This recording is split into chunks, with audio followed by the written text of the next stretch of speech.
You got a couple people here. The guy on the right, that is Patrick Booth. He is the president, CEO, and owner of CCB, my boss. And on the left, insert joke here about pre-COVID haircuts. That's me. I'm just going to be the MC at the beginning here. A little bit about us. The CCB, we've been around for 29 years. It's exciting. Small business story. Started out of a house in southeastern Wisconsin. The heartbeat for our organization has always been to serve. It's on the wall downstairs still, serving those that serve others. So we've been around for a while. We love serving people, and we found our niche in IT. So you see a couple stats there, and that's where we started. Now, over the years, basically anything we've done has been in response to customer need, and that's where impact of leadership comes in. So what is the impact of leadership? Well, we believe that there are two sides of each organization that we have influence on at CCB. The IT side, which we've been doing for almost 30 years now, and then the leadership side, because we have lots of connections. We love leaders, we love leadership, and we want to help, guide people and pour into people and share in the journey. So impact of leadership is a division of CCB technology that focuses on building that leadership side of the house. So we help leaders develop the character, the courage, the wisdom, and humor to lead the team to victory that they're responsible for. So we do this by equipping them, equipping those of you on this call with the right skills and connecting them with the best resources to empower you all as leaders as you are moving forward, which is why we brought Tod in. So in layman's terms, we help leaders while having fun. Now, for our guest speaker, Tod Bolsinger, if you've been around, got a little click happy. If you've been around at all when it comes to the podcast or posts on social media, I love what this guy represents. He is the author of Canoeing the Mountains, and that's what's going to be the topic today. You see his title there, but enough preamble. I want to jump into the content. So with that, I'm going to turn it over to Tod. Thanks for being here, Tod. My pleasure, Steve. Thanks for having me. It is very nice to be with you all this morning. It's early morning for me. I'm in California, and it's a cloudy morning, but it's going to be sunny, and I'm going to take my 1 hour of being outside when I walk my dog, take good advantage of the weather. It is great to be with you to speak about this whole topic about leading in uncharted territory. For every organization, every business, every church, every community, we are actually in a time that probably none of us predicted. I asked my father, he's 77 years old. I said, have you ever seen anything at all like this? And his answer was, maybe as a kid when everybody was afraid of polio. That might have been the only thing. But all we had to do was get vaccinations and take some sugar cubes that had the medicine. But no, nothing. Well, I'm thinking, nothing. Oh my gosh. So how do we lead in a time like this? So let me take you through some notions about leadership. My favorite quote on leadership is from Ronald Heifetz. He's from Harvard University. Leadership is disappointing your own people at a rate they can absorb. And in the book, I use this quote a lot because what it reminds us of is the challenge actually of leadership. And in many times we think of leadership as a role or as a position, as when you have a title and heavy furniture and you've got people on your head count. But leadership is actually a function, and leadership is called for in the moment when you have to take people into your organizational mission in a way that is unexpected. And because it's about disappointing people, it's different than, say, management. So one of the things that leadership requires all the time is the ongoing transformation of people. So let me say a little bit more about that. Management is when you are taking care of the people, the resources, the energy, the will, the creativity of that which has been entrusted to your care. Management is taking people where they need to go and where they want to go. And when you take them to that place that you have promised to take them, they thank you. You managed the journey well. You took them on a journey and they're excited and you're there. Leadership comes up when you have to take people into a journey that they say they want to go, they need to go, they ask you to lead them, and then they are disappointed in you because they resist what it's going to require to actually get there. And so leadership is always about people's transformation. I spent a bunch of my time for 27 years working in a church. And when I would have to hire someone to be the youth leader, I found out later what I was really thinking about was the youth manager. If you took 10 kids to camp, you had to bring 10 kids home. I took a bunch of kids to the top of Half Dome once and Yosemite National Park. And when one of the kids was sitting with his feet dangling over the cliff, a 3,000-foot drop, I looked at him and said, look, if you fall off, you're going to see God today. I'm going to see your mother. It's way worse for me, right? Because if I take 10 kids to camp, I got to bring 10 kids home. That's just good management. Leadership is when you've got to take people on a journey that midway through they start resisting you, and it's going to therefore require their own transformation. The story that I tell behind the book that kind of defines this understanding of leadership, especially in uncharted territory, is the story of Lewis and Clark. And so, in case you don't remember your 11th grade United States history class, let me take you back to August 12th, 1805. On August 12th, 1805, Meriwether Lewis dipped his hands into a little spring on the border of what is between now Montana and Idaho. For 18 months, he and the Corps of Discovery, led by himself and his partner William Clark, had gone 18 months upstream from St. Charles, Missouri, all the way up the Missouri River. They'd spent a winter with the Mandan tribe in what is now North Dakota, and they continued on until they found this little spring. This spring, it was the water that led to the Missouri River. He was drinking water that would go all the way down the Missouri River to the Mississippi River to the Gulf of Mexico. And the way that that water flowed was symbolic of the way the entire world thought about the economy and economic domination for a nation. So for the better part of 300 years, countries in Europe had been looking for a water route to Asia. Why? Easier to transport raw goods over water than it is land. And so everybody was looking for a water route. And when Thomas Jefferson was president of this fledgling nation that wanted to try to give itself some more security, they wanted to claim the water route. And the water route that everybody believed was there. Ships had gone from the Pacific Ocean up the Columbia River, and people had traveled up the Missouri River. They had never had made the connection, and they all believed it was there. It was the search for the Northwest Passage.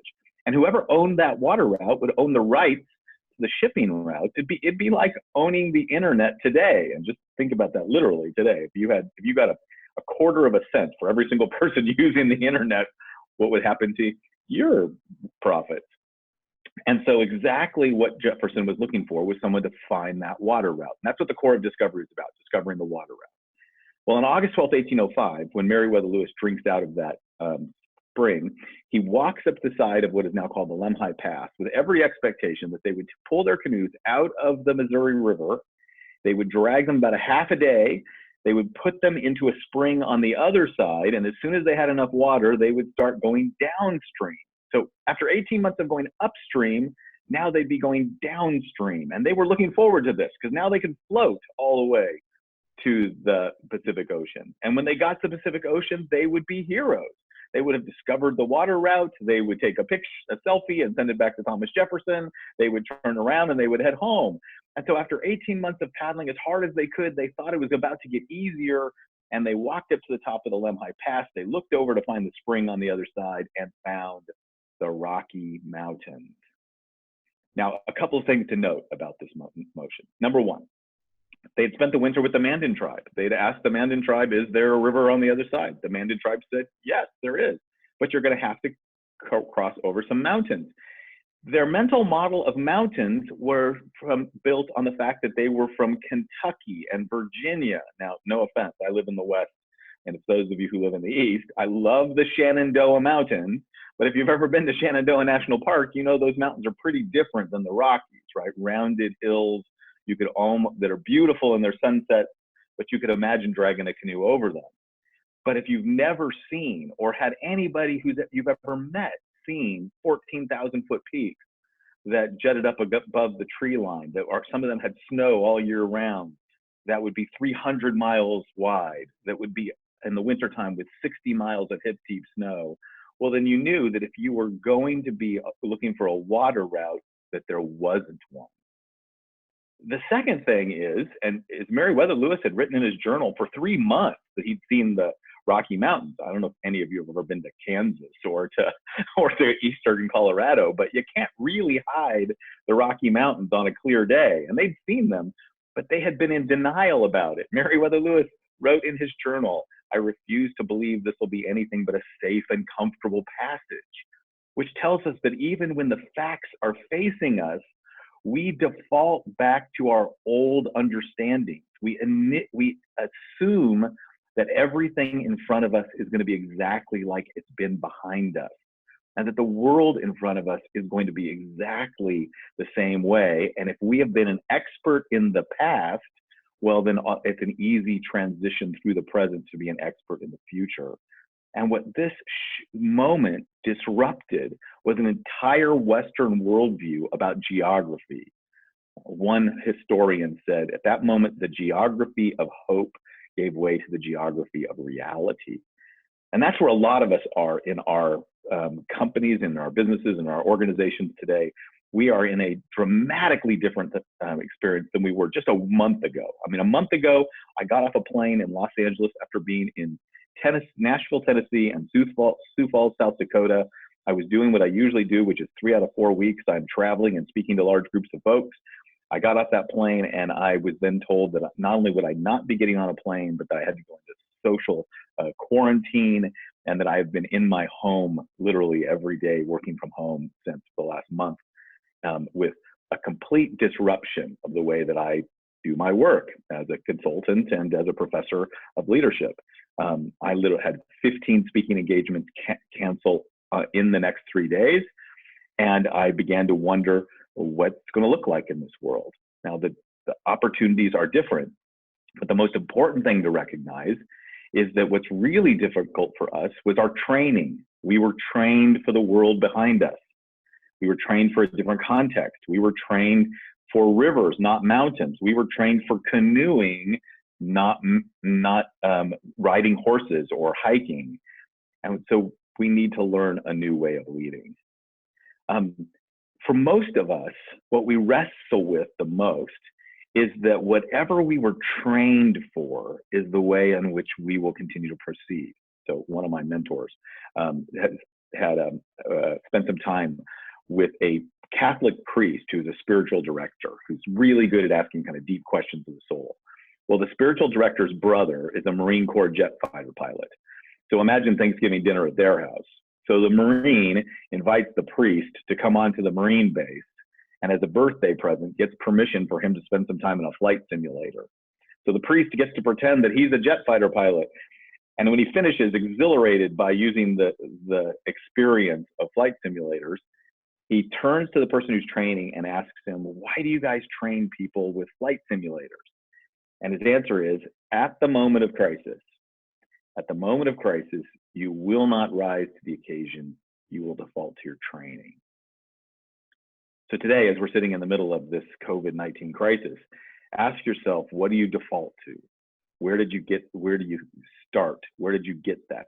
What are the patterns in your brain that just repeat over and over again? What are the pathways of thinking that are just natural to you? What it means is that you're not going to be able to go into the future by just trying harder. Trying harder at being more innovative is like paddling harder when there isn't any water. You need actually to be retrained in a different way of leading. And the kind of leadership that this calls for at this moment has been called by people like Ronald Heifetz and Marty Linsky out of Harvard, adaptive leadership. And in the book, Canoeing the Mountains, I have some principles and practices for adaptive leadership. And we're going to spend some time, just a few more minutes on the fifth one. But basically the principles are this. People don't resist change, they resist loss. So when you're leading people to adaptive change, it's not about rationally arguing for the need for the change. It's helping people empathically deal with the loss they're experiencing in the midst of the change. For change to last, it has to be a healthy adaptation of your core DNA. In other words, you don't go into the future by becoming something you're not. You have to actually take your organizational DNA, your deepest values, the things that are most important to you, and make a healthy adaptation of those by being clear about what will never change and the way in which you then adapt those values. The future is here. It's just on the margin. I don't know about you, but I actually have a couple of people in my life who I talk to every week. And I call it my phone call to the future. My brother, who lives in northern Italy, who's been in social distancing 3 weeks longer than us because he lives there, my son, who lives in Seattle, Washington, whose girlfriend works as a social worker in a convalescent home, who has been experiencing the effects of the coronavirus about 4 weeks before I began to experience them.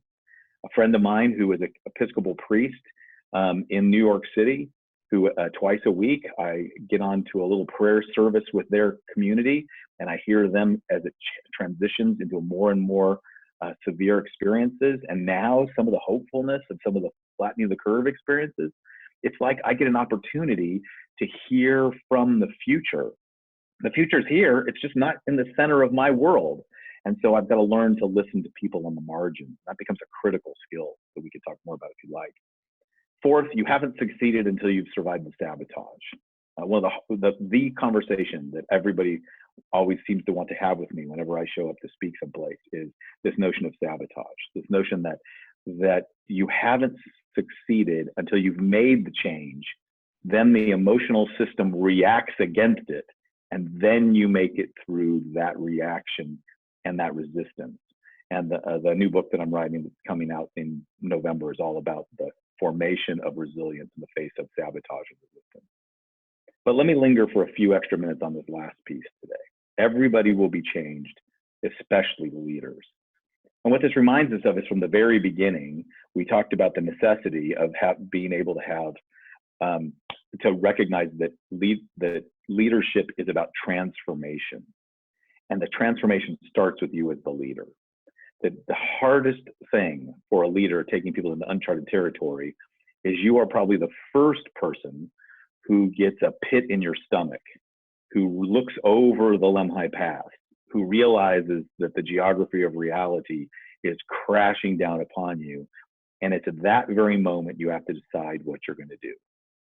I often think about Meriwether Lewis standing on top of that Lemhi Pass, trying to figure out what he's going to do at that moment.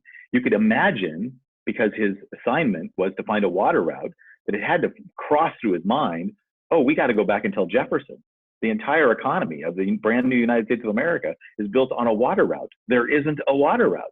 Somebody should tell him. And if they want to explore any further, they should probably bring somebody who's really good and with a lot of horses.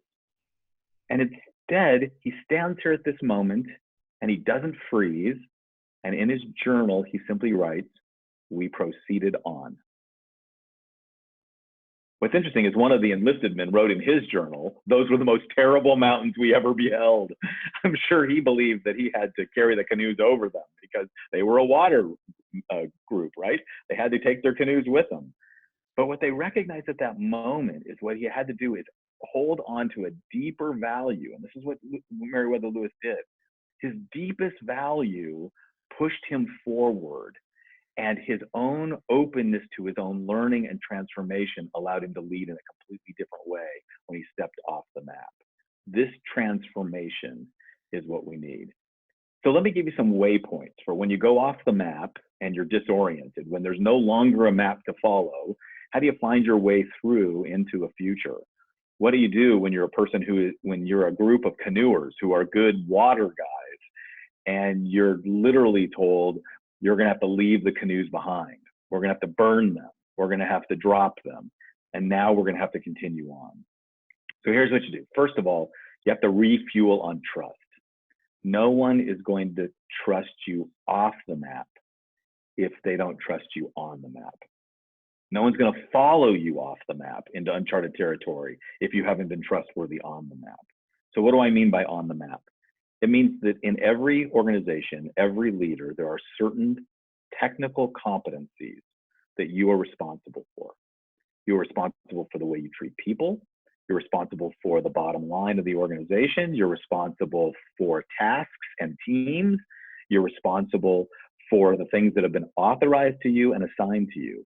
And even when you step off the map, you're still responsible for those things. Good management is still necessary. So in Canoeing the Mountains, I talk about the book about how the need for technical competence that gives you credibility, and then relational congruence that builds trust. Relational congruence is the way that you are present to people, empathic with folks, the way in which you are the same person when you are completely confident of the map and when you have to stand before them, look them in the eye and say, I don't know what we are going to do next. but we're going to figure out how to do it together. Trust is built through competence and congruence. And even when you step off the map, you have to be competent and congruent at the things that you're charged with. One of the things I have to tell you personally is that I've been incredibly impressed with some of the governors of some different states, including my own state, who have stepped into this moment and who have been able to be the people who have empathically talked to business owners who are shutting down, to people who are fearful about their employment and who are unsure about the future, that they're not making promises they can't keep. They're trying to stay on data.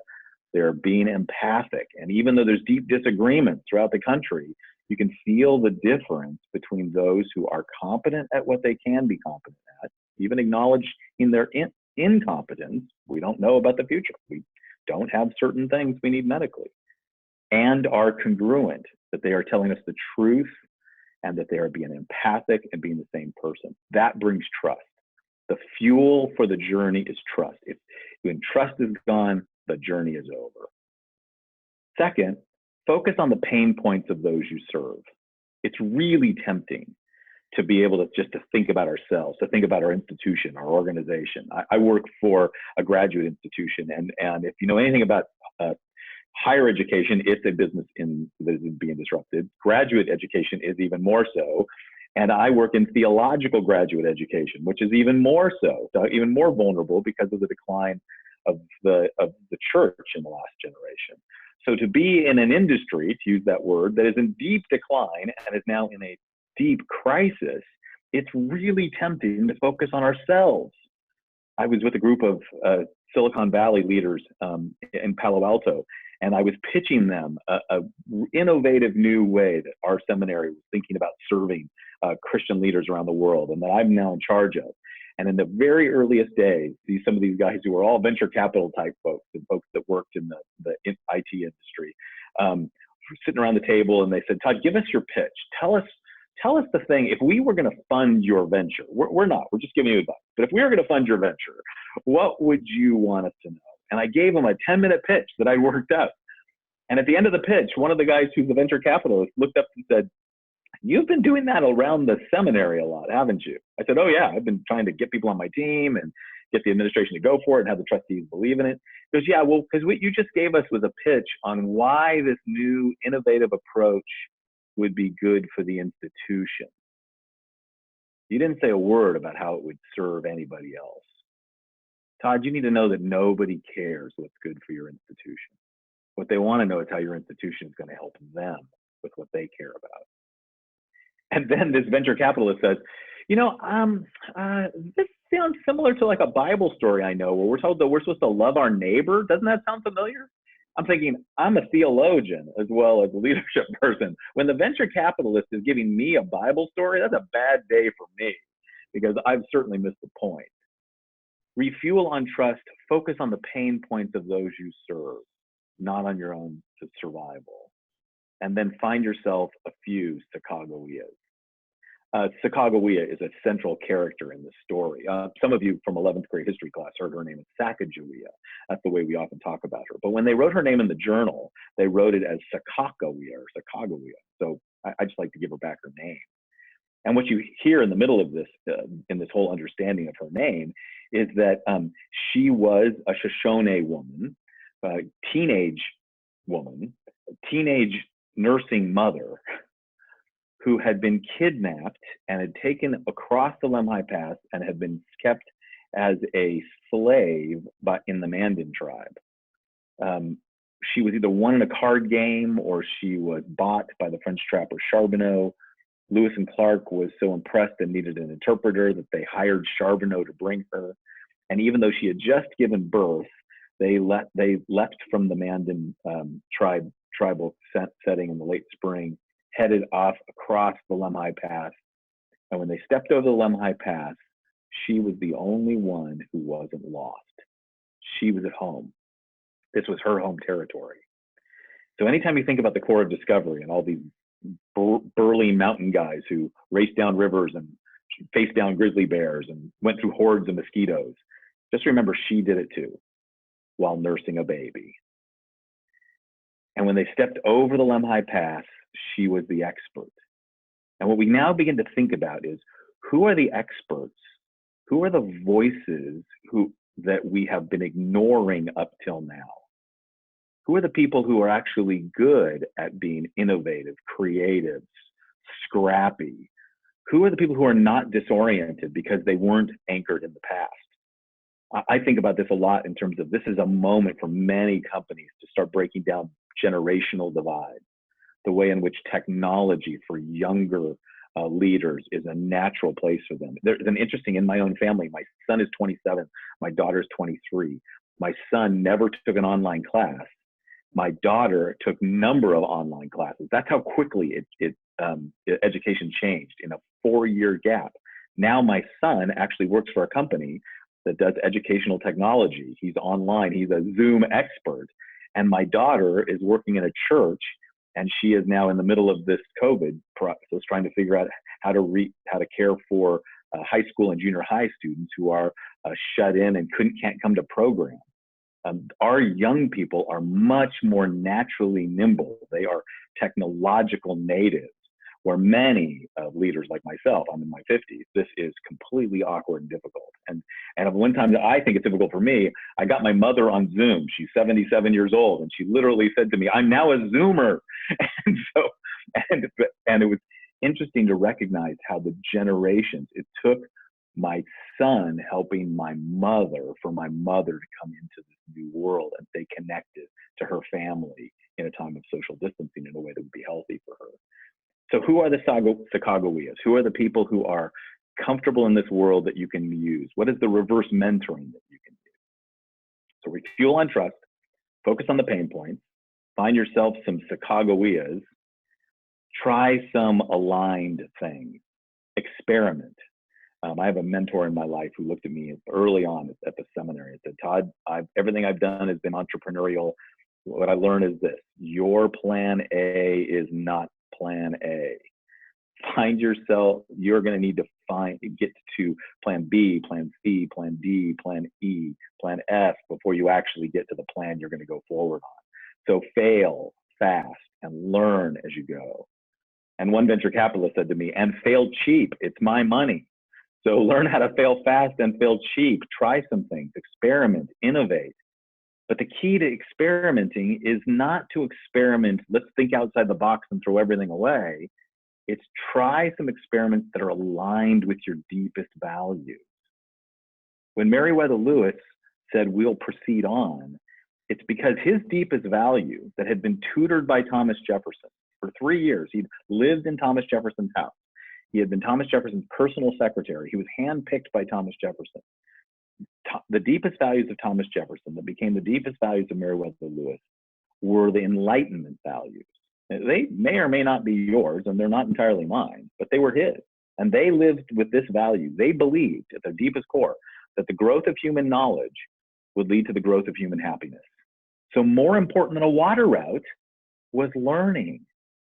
So when Meriwether Lewis sat there at the top of the Lemhi Pass and said, "We're going to drop the canoes, we're going to need to collaborate with a Shoshone, we're going to need to find horses and a guide, and we're going to proceed on," it was because it was aligned with his deepest value. It wasn't about becoming something he's not. It wasn't all of a sudden scuttling a previous mission, but it was doing what we call in technology a pivot, a change in strategy without a change in ultimate vision. So learn how to experiment with aligned experiments. Refuel on trust, focus on the pain points of those you serve, find a few Sacagaweas, try some aligned things, and then lastly, train others. I think whenever you're going off the map, you have to be thinking about not only doing adaptive leadership, but building up your entire organization's adaptive capacity. You have to help everybody see themselves as being a leader or functioning as a leader. You have to invest in those who are willing to move forward. You've got to be looking for the Lewises and Clarks and Sacagaweas. And that's especially true for those of us who are in senior leadership who might be on the older side of things. I'm 56. Thomas Jefferson was 60 when he sent the Corps of Discovery. He had dreamt about it. He had thought about it. For 20 years, he had plans in his head for exploring the American West. He tried to even get William Clark's older brother, George Rogers Clark, who had been a Revolutionary War hero, to lead the first Corps of Discovery, and George Rogers Clark wouldn't do it. He had more books on the American West than anybody else. He had the biggest library. He built Monticello facing west, but he never traveled more than 50 miles west of Monticello.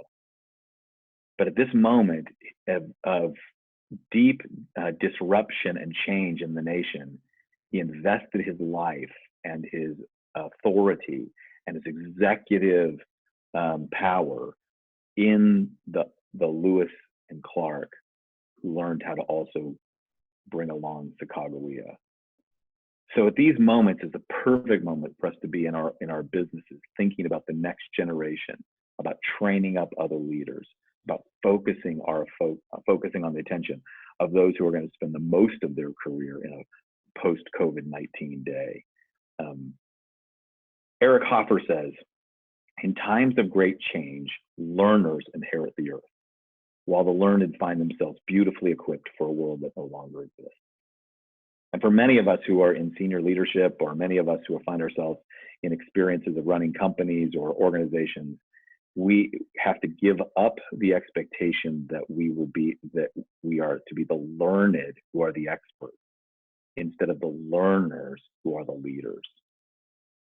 If you want more from this, I've got, I'll put in the chat, and I'll give you just this easy way to continue this conversation with my team and the folks that I work with in leadership. It's basically to send a text, Uncharted, Uncharted, UNCHARTED, to 66866. You'll find that you'll be able to get connected to a whole bunch of resources, to stuff you can do with your teams, to some material for your own continual growth, and then maybe we can take a few questions.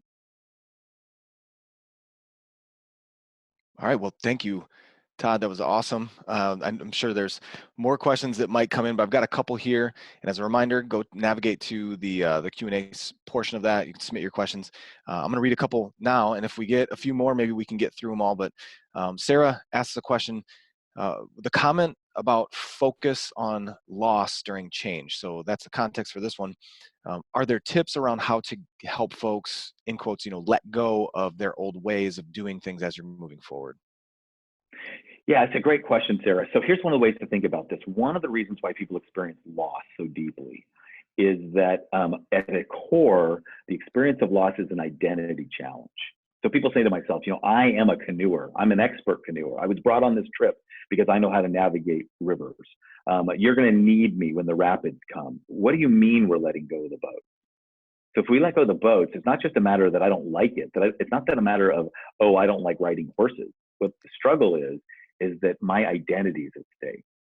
So to help people see their identity in the change, to help people see the consistency, to empathize with them, not minimizing the losses, right? This is where deep empathy actually helps move people along. We know this from brain research that the more you empathize with people, you will find that they begin to think along with you, that our brains actually begin to coordinate together because of empathy. And with empathy, as you move people along, then what you'll find is they begin to reframe their identity. That becomes a healthy adaptation of their core DNA, and they begin to realize, oh, I'm not a canoeer, I'm an explorer. I'm not a river rafter, I am a discoverer. And I can master more forms of transportation. And oh, by the way, when we find a river on the other side, which they did, the Columbia River, you're going to need me there too. So it's an identity issue, the way to do it. That's great.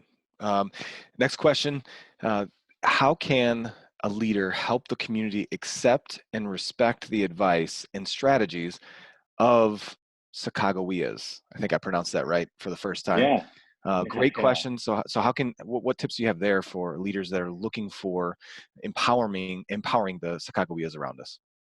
Yeah, this is really important, I think, for those of us who are in leadership, because if you have positional leadership, one of your responsibilities is to amplify and raise up the voices that are usually not heard. If you can see that part of your job is to get more voices in the room, like it's having more data points, more perspective, And that expertise, there's an expertise that comes out of experience, but there's also the expertise that comes out of different experiences. So as a leader, to name it and to own it, and to own even your own biases and claim and to be upfront with them, vulnerably saying, we need some other voices in the room. We need to add some other people to the table. We need to recognize that we don't have the kind of leadership skills that we need, is one of the responsibilities. I'll just, a real-time one, just if you notice in the last 2 days, there's been a whole study about and lots of articles about the fact that the countries that are responding best to the virus happen to be led by women. I mean, there's just this incredible story about women prime ministers and women presidents in different countries who are doing an exceptional job at holding down the death rates. Well, part of it is there's this different way of leading that comes out of the experience of being women that has the ability to be decisive and protective and focused and empathic that seems to be really strong right now, that we don't often get from those of us who have been socialized in other ways, particularly for those of us who are men who have been socialized with kind of different understandings of leadership. So if you're in leadership and you can highlight those voices and amplify them and bring them up, you're going to only strengthen your capacity, your community's capacity to adapt. That's good. Might have time for maybe two more. I apologize. It's the hanging, trying to make the most of the time, but want to get to a couple more of these. One from John here. Anyone who hasn't read Canoeing the Mountains yet, and I'm obviously really biased for this question, but I'll shut up after I ask this. What would be, in your opinion, the biggest takeaway the book provides for new leaders? The world in front of you is not like the world behind you, and you're going to have to learn to be retrained over and over and over again. It's about training, not about trying harder. It's about training differently. That's great. Thanks. Shout out to Tony Hamilton. Thank you for the compliment. There's some compliments here, Todd, of it being well worth the time, and somebody actually already got your book sent to their Kindle while we were on here, I think. All right, another question. Let's see. Let's jump to a question from Megan. So, any advice for public servants in leadership roles during this crisis? So typically, and I know that you're familiar with this, Todd, as well, but we typically work within a rigid bureaucratic framework, and it can be difficult to change entrenched behaviors and procedures. So a loaded question there. What would you say? Well, this is what's really hard, because every one of us is impacted by the structure we're in. So let's be really clear about that. There's why there's a limited capacity. So the question I would always ask people is, find the place where you have the most amount of agency. It may just be your own little team, right? Or it might just be the place where you have alignment with some allies and some people who are with you.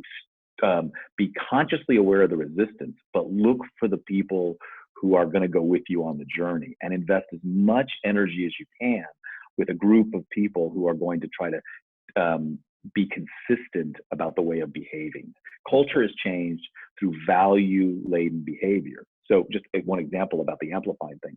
Some of you might know the story that in the Obama administration, President Obama was deeply committed to having a very diverse cabinet. But the pattern of conversation was such that it seemed like all the men's ideas were held in respect, and whenever women spoke, it got dismissed.